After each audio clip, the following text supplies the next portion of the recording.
Vous écoutez l'Ambition au féminin, épisode 172, et aujourd'hui, on va parler de quoi faire pour retrouver son énergie, son pep, sa motivation après une série d'échecs. Mon nom est Tatiana Saint-Louis et j'anime l'Ambition au féminin, un podcast pour toutes les femmes pleines de vision, de talent et de drive qui désirent redéfinir le succès selon leurs termes et leurs conditions. Chaque semaine, j'explore seule ou en présence d'invités les thèmes entourant la réussite professionnelle et personnelle. Mindset, productivité, leadership, branding personnel, c'est le rendez-vous pour réfléchir à la façon dont tu veux vivre ton plein potentiel et laisser ton empreinte dans le monde.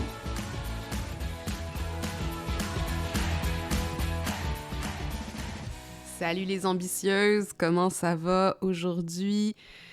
Comme d'habitude, j'espère que vous allez bien. Je vous enregistre cet épisode un peu en retard cette semaine. J'avais vraiment envie de connecter avec vous, mais je suis dans une grosse période de création. Puis depuis mon retour de France, j'ai été malade. J'ai attrapé une genre de bronchite et ça m'a créé un buffer, je dirais, de une semaine après mon retour de vacances où j'étais vraiment en capacité minimale. Je pouvais juste travailler sur les appels de coaching que j'avais et puis j'avais une métabolisation à rendre dans Autopoiesis. Donc, j'étais vraiment focusée là-dessus. Mais j'ai l'impression aussi que cette pause, y compris le voyage que j'ai fait, m'a donné un pas de recul sur les derniers mois, puis j'avais envie de vous en parler parce que j'attendais d'être dans un espace où j'avais un peu digéré les expériences pour pouvoir vous en tirer quelques leçons, là. Elles sont pas encore toutes intégrées, j'ai l'impression, mais comme je sens que ce podcast, c'est un lieu où je peux aussi mentorer par expérience, en vous partageant c'est quoi les dessous de la vie d'une entrepreneur web, c'est quoi les dessous aussi de quelqu'un qui gère quand même des plateformes de contenu depuis 8 ans maintenant et qu'est-ce que c'est aussi dans l'évolution de mon identité, de ma personne, de mon entreprise. Puis c'est sûr que c'est pas toujours un long fleuve tranquille.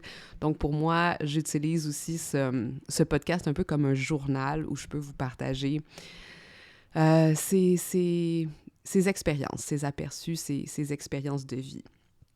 Donc, je vous donne un peu de contexte.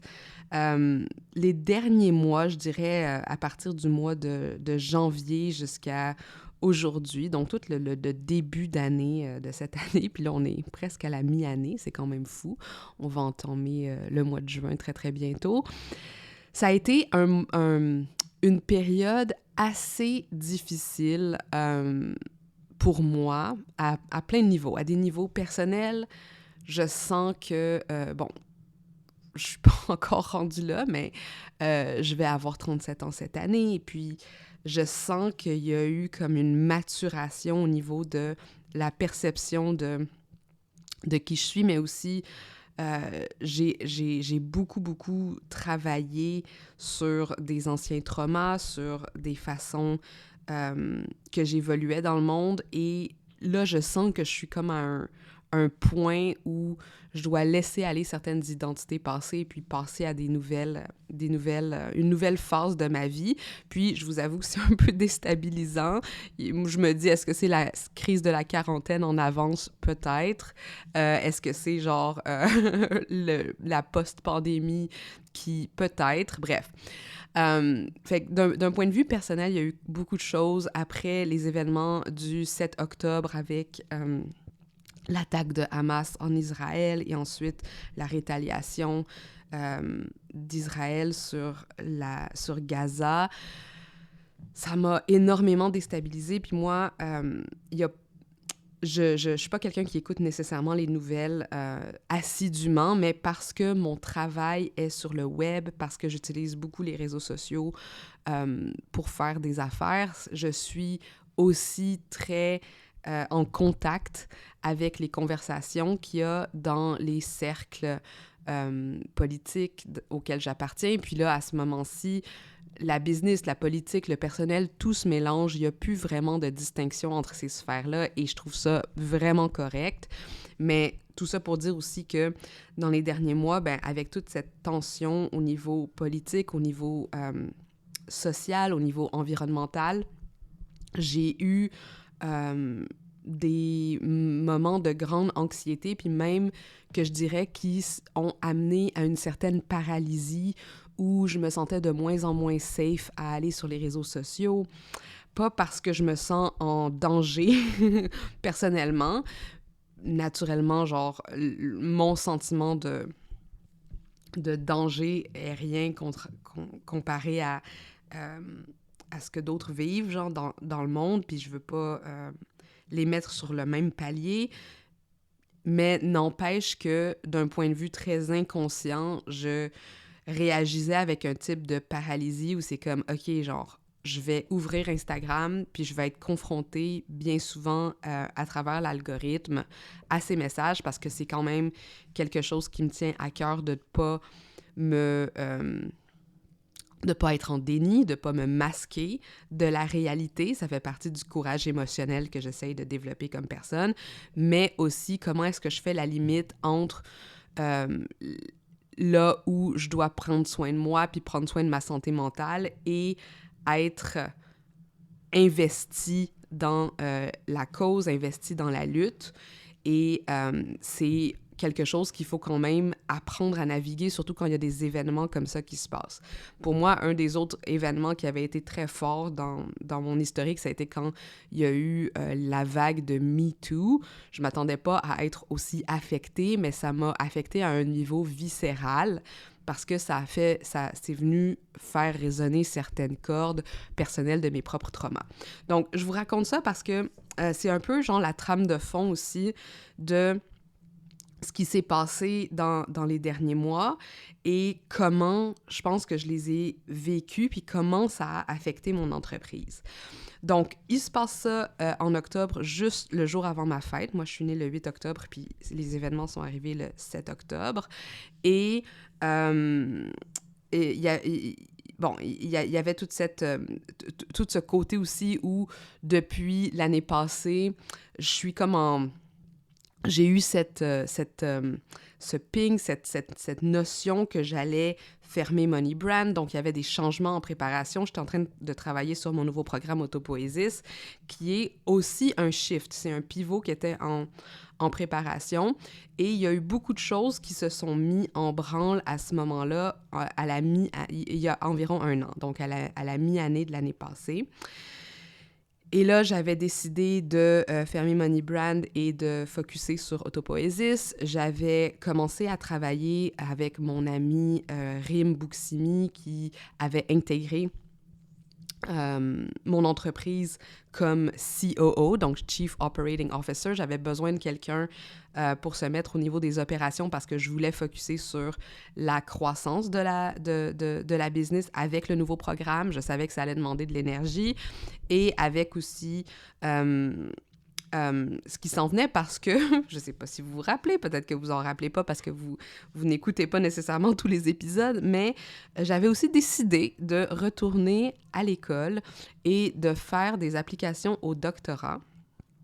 Puis j'en ai pas beaucoup parlé, sauf de ce projet-là, mais c'est sûr que pour moi, ce projet-là, il était né lors de mon voyage à Paris. Il y a eu comme une ouverture dans mon esprit qui m'a dit « c'est le moment de faire ça ». Donc, je me suis mis à travailler, après 12 ans hors du milieu académique, à écrire des applications doctorales. Et j'étais dans un mode très expansif. J'avais eu une super année. J'avais beaucoup de confiance dans ce que je créais. J'adorais mes clients. Genre, ma vie j'étais on top of the world. Et je me suis mis à travailler là-dessus, sachant que, mon objectif, c'était de voir comment est-ce que je pouvais aussi automatiser un peu mon entreprise pour que, si je commençais le doctorat en septembre de l'année suivante, j'allais pouvoir garder mon entreprise puis minimiser mon implication au niveau opérationnel, rester probablement au niveau du coaching et tout ça. Donc, Entre-temps, je continuais à me former. Je continuais à me former comme coach avec les modalités de l'inconscient, avec le Process Oriented Work, qui est un travail très somatique. Bref, je fais ma certification en coaching féministe. Tu sais, je chôme pas, mettons. Et, on avait tout travaillé là-dessus. Il y a eu un changement au niveau de l'équipe. Il y a eu des décisions qui ont été prises. L'autre grande chose que j'avais pris la décision de faire, c'était de voir comment je pouvais me retirer un petit peu de la machine de contenu organique en commençant à intégrer la publicité. Puis ça a été quelque chose... j'ai travaillé avec l'agence Antilope, je connais bien Charles, il fait partie de notre groupe d'entrepreneurs, je fais confiance à son expertise, mais c'est ça, c'est une agence de pub, et puis une agence de pub, je ne vais pas nécessairement rentrer dans les détails, mais ça implique quand même des coûts élevés puis des budgets élevés. Donc, dans ma tête, j'étais comme, OK, let's go. Go big or go home. On va appliquer au doctorat. On va appliquer à des Ivy League, donc des écoles hyper bien cotées. On va y aller avec genre notre maximum de confiance. Je vais engager une COO, je vais aller avec la pub, on va mettre Money Brand sur Evergreen, puis on va travailler sur le nouveau programme. Donc, gros programme à l'agenda. Et puis, à la fin de l'année, succès, j'ai fait mes 5 applications doctorales, qui, by the way, c'est pas rien, hein, c'est du travail très, très intense, surtout si on était...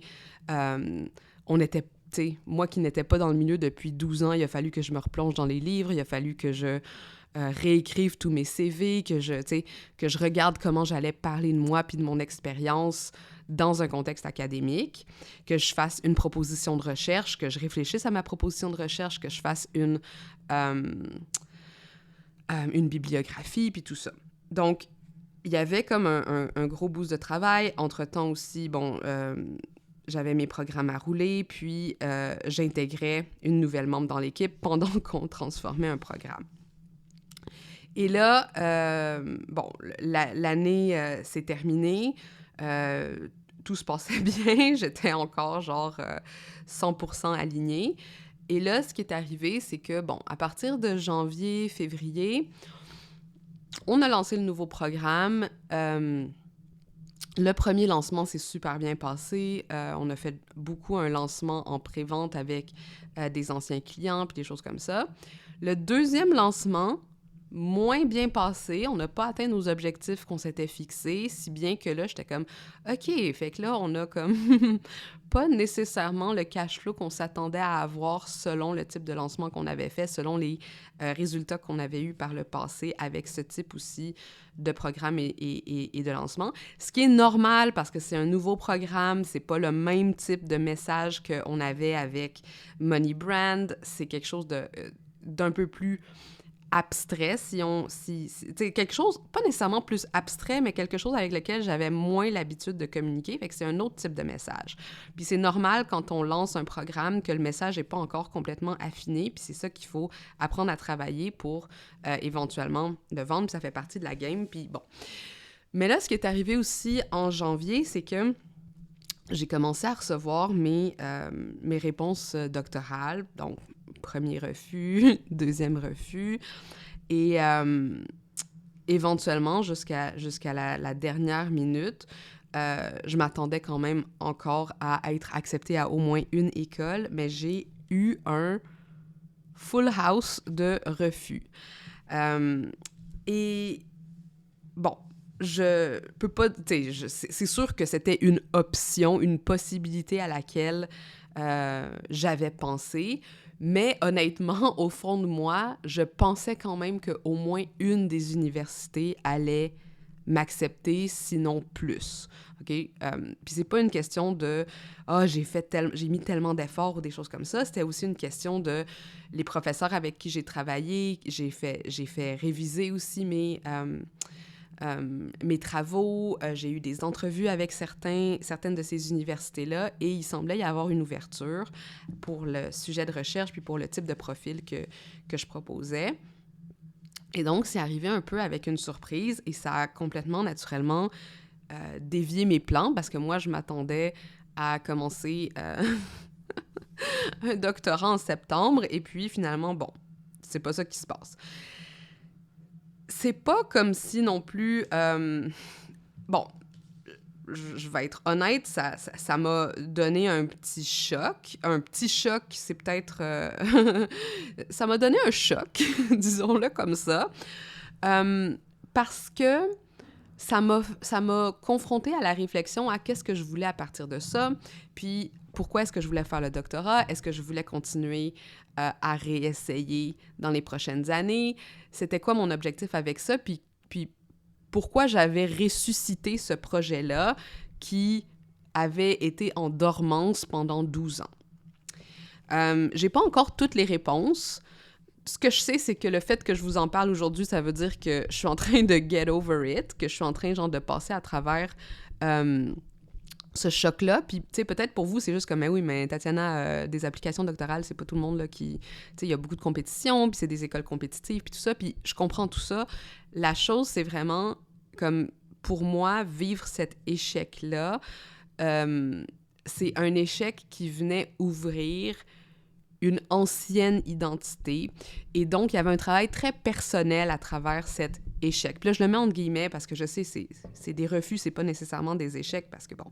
Mais il y a eu comme quelque chose qui est venu m'affecter personnellement à ce moment-là et qui m'a un peu sonné. Hein? C'est un peu comme... Moi, je faisais de la boxe jadis, mais quand tu reçois un coup, surtout sur le visage, la première chose, c'est que tu es soudainement très surpris de ce qui vient de se passer, puis il y a une seconde dans ta tête où tu as besoin de te réancrer et te réorienter parce que sinon tu vas recevoir un autre coup. Bref. Donc, je me sentais un peu sonnée comme ça. C'est comme, waouh, OK, je m'y attendais pas. Je suis quand même surprise. Qu'est-ce que je vais faire? Qu'est-ce que ça veut dire? Est-ce que je continue? Nanani, nana. Fait que là, j'ai mis ça... j'ai accepté de laisser ça un peu macérer pour voir ce qui allait en ressortir sans trop forcer, mais aussi en vivant ma déception.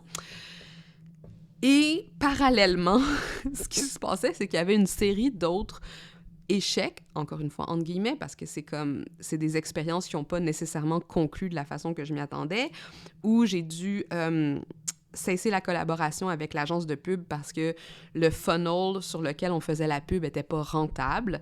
La pub fonctionnait, la stratégie fonctionnait, mais il y avait le funnel qu'on avait créé en arrière qui générait pas les revenus dont on avait besoin. Fait que là, on était dans un vrai trou à argent. On dépensait en pub, on dépensait avec l'agence et ça m'a coûté quand même très cher et ça a été un gros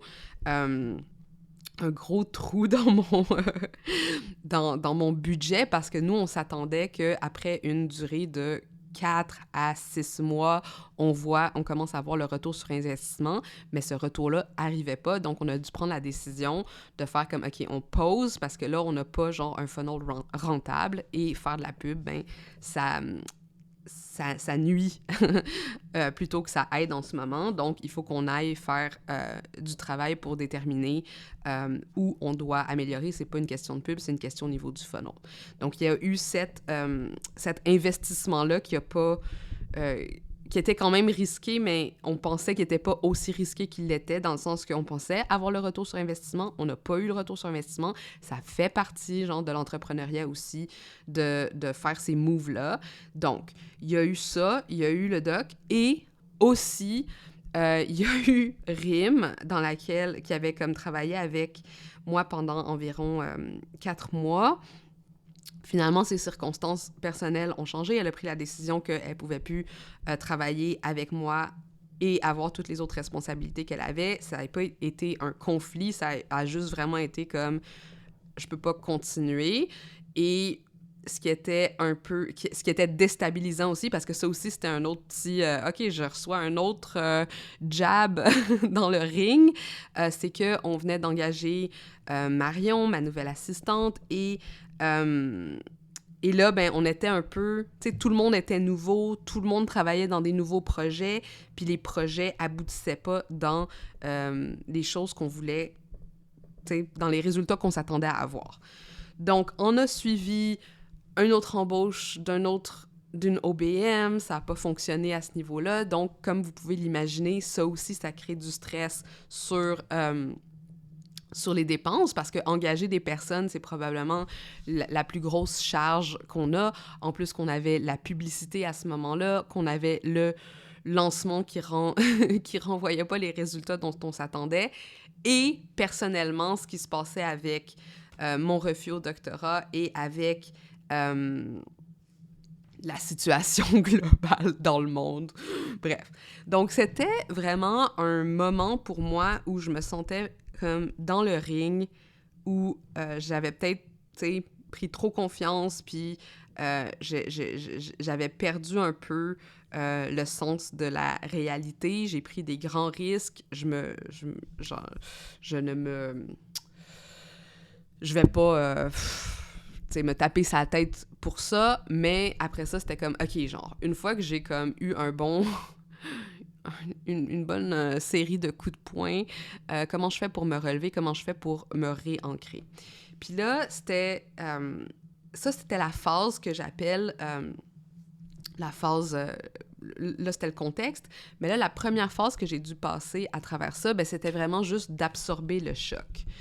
Et absorber le choc, pour moi, la première chose, c'est, je viens juste de vous le dire, hein, je voulais pas me taper sur la tête, je voulais être un témoin bienveillant de ce que je vivais, parce que même si, d'un point de vue extérieur, peut-être que c'était des comme first world problems, où je me disais, oui, mais tu sais, genre, j'avais des personnes qui me disaient, oui, mais c'est sûr, tu sais, c'est normal que tu n'aies pas été accepté au doctorat, c'est difficile à accepter au doctorat. Je comprends que on me dise ça pour comme minimiser ma peine ou peu importe, mais pour moi, ça, c'était un peu gaslighter mon expérience, c'était un peu essayer de nier ce que je vivais, puis pour moi, c'était comme, OK, il faut genre que je vive chaque déception telle qu'elle, sachant qu'est-ce que ça voulait dire pour moi, puis ne pas être un témoin qui allait me dire, OK, come on, genre, tu vas pas chialer pour ça, si tu étais une vraie entrepreneur, tu remonterais sur selle immédiatement, blablabla. Fait que la première phase, c'était vraiment d'absorber le choc puis de dire comme,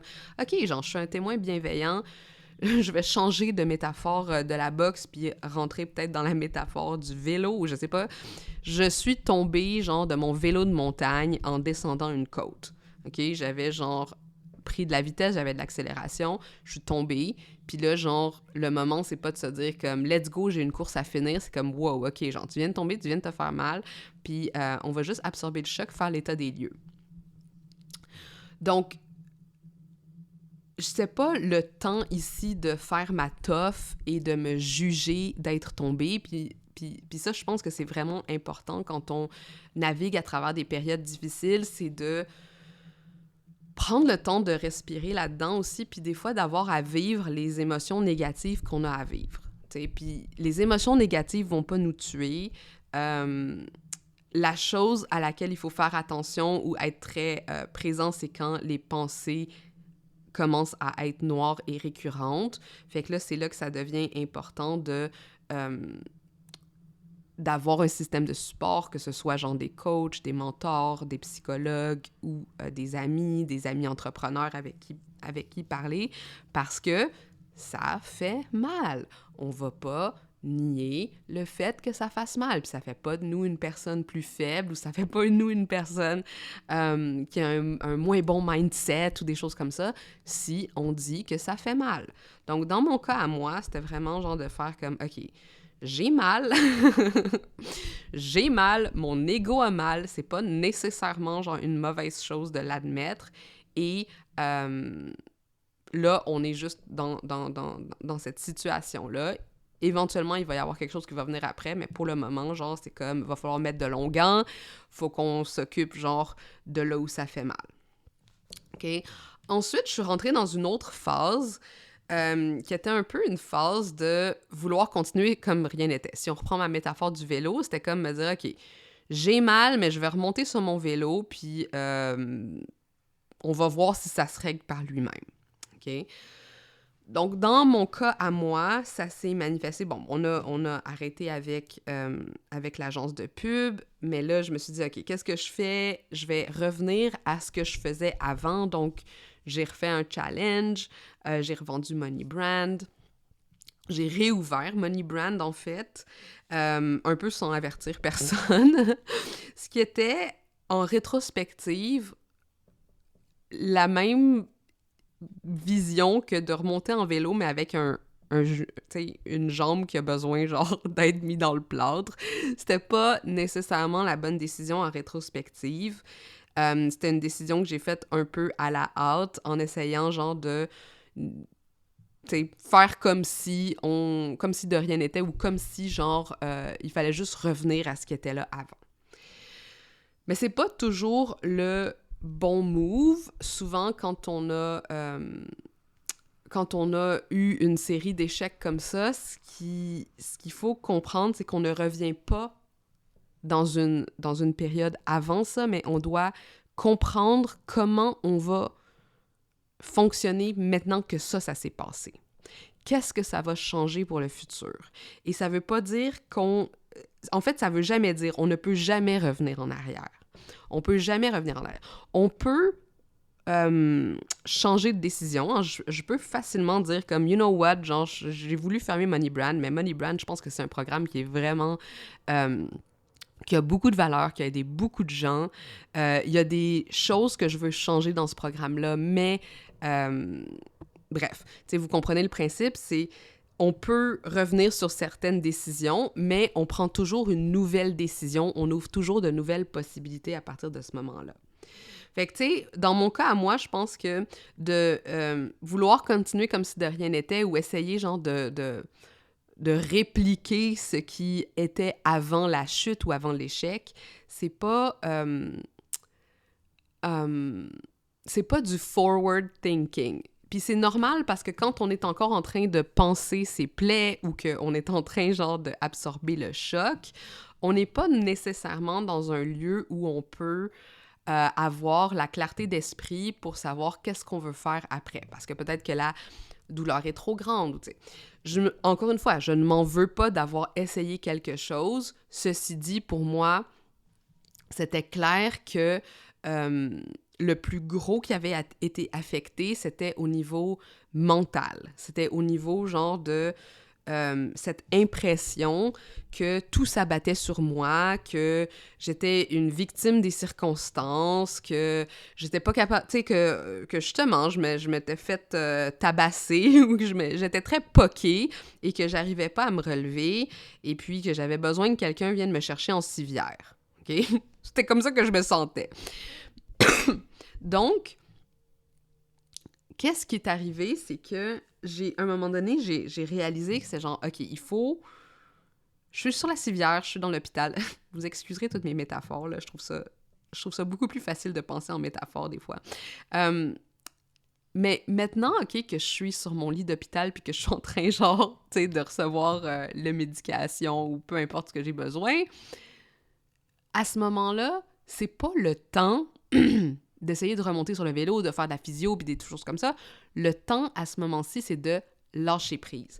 Puis ça, j'ai eu un appel de coaching avec une de mes coachs, puis je lui ai dit, voici comment je me sens, voici ce qui se passe, voici ce que j'ai fait dans les derniers temps, puis là, je me sens genre un peu à bout de ressources. Et puis là, c'était super intéressant parce que j'ai pris cet appel-là le jour avant de quitter pour Milan. En fait, j'étais dans le taxi pour aller à l'aéroport, puis il y avait un appel de coaching, puis je l'ai pris dans le taxi. Puis elle m'a dit, tu sais, est-ce que t'as un fonds d'urgence? Est-ce que t'as des choses comme ça? Je suis comme, ouais, j'ai de l'argent pour survivre pendant X nombre de mois si jamais ma business s'arrêtait complètement aujourd'hui. Puis elle a dit, OK, super. Qu'est-ce que t'en penses si tu prenais, disons, les 2 prochaines semaines, hein, les semaines où tu t'en vas à Paris, puis à Milan, pour juste pas travailler, pour pas penser à ça, pour comme te laisser de la place pour intégrer, mais aussi juste comme changer d'énergie. Parce que c'est ça, genre, que je ressentais, c'est que j'avais besoin de changer d'énergie. parce que j'étais prise dans cette espèce de spirale un peu traumatique de OK, ben là, j'ai pris cette mauvaise décision, fait qu'il faut que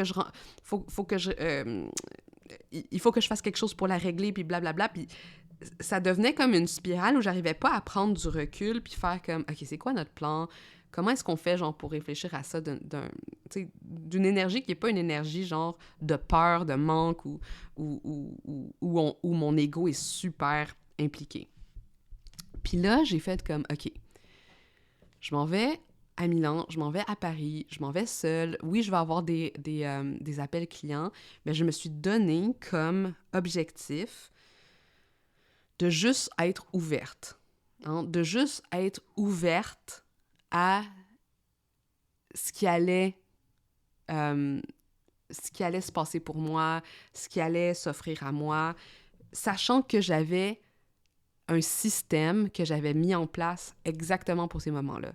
J'avais mon plan B, j'avais mon fonds d'urgence.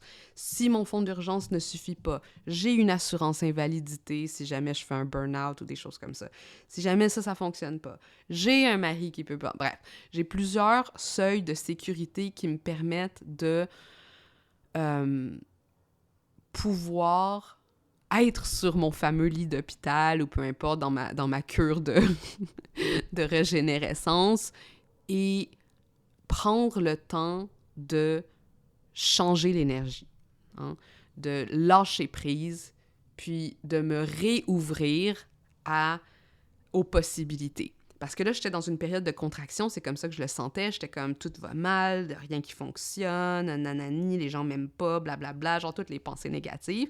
Période de contraction, j'étais comme, c'est quoi l'antidote à la contraction? C'est l'ouverture.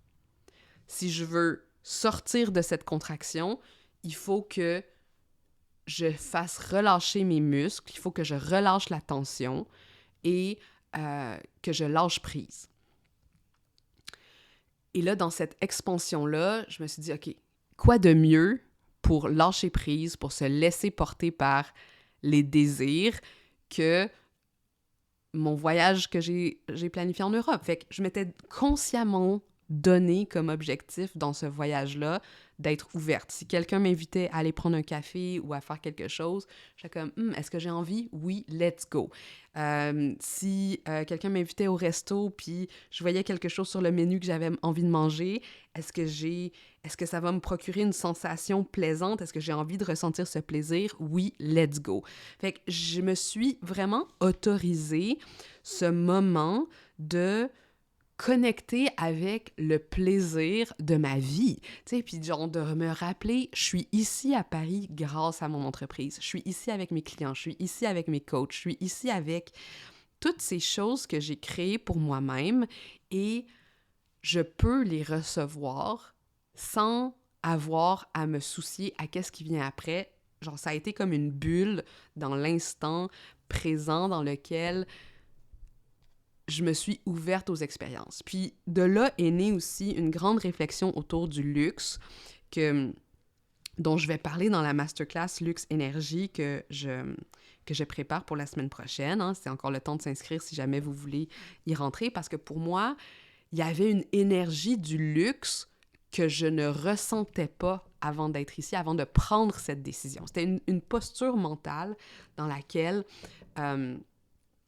j'acceptais aussi cette place de simplement être, de simplement profiter, de simplement recevoir, d'être complètement dans cet espace d'ouverture. Et ça a complètement changé mon énergie. Quand je suis revenue, bon, il y a eu des événements qui se sont passés qui ont ramené un peu genre de pression / contraction, mais parce que je m'étais offert cette régénérescence, soudainement, là, j'ai commencé à voir plus clair, je me suis fait une stratégie plus au niveau genre de ce que je veux faire pour créer plus de marketing dans mon business. J'ai décidé de remettre Money Brand et Autopoiesis dans un seul produit qui va s'appeler maintenant Terre Fertile. Tu sais, les choses ont commencé à s'éclaircir pour moi et mon énergie a commencé à revenir j'étais comme prête à remonter sur le vélo. Est-ce que je suis prête à redescendre la côte encore? Pas complètement. Je suis prête à remonter sur le vélo, faire ma physio, puis tout ça, parce que mon esprit maintenant est dans une place où je peux m'autoriser à reprendre des risques. Donc, la phase 4 de cette grande transformation, c'est de remonter en selle. Mon objectif, là, maintenant, avec mon entreprise, c'est de recréer du momentum parce que ce qui est arrivé, c'est que je roulais beaucoup sur le momentum de Money Brand. Une fois que Money Brand a été fermé, le momentum a descendu. Il y a eu un momentum qui a été créé pour Autopoiesis, mais pas suffisamment grand pour maintenir pour le reste. Fait que c'est correct, ça fait partie des apprentissages, mais là, c'est ça vraiment l'objectif dans mon entreprise. Et je me suis mis à travailler sur d'autres stratégies dont je vous parlerai éventuellement, là, parce que là, je vois que le temps file dans cet épisode et il va falloir que je vous laisse bientôt. Mais l'autre chose aussi, c'était d'accepter que j'avais changé. Puis d'accepter que mon entreprise a changé à travers ce moment de contraction et de comprendre que, bon, le fait de simplement changer la posture puis de me mettre en expansion, c'est juste une décision mentale, mais une décision somatique aussi.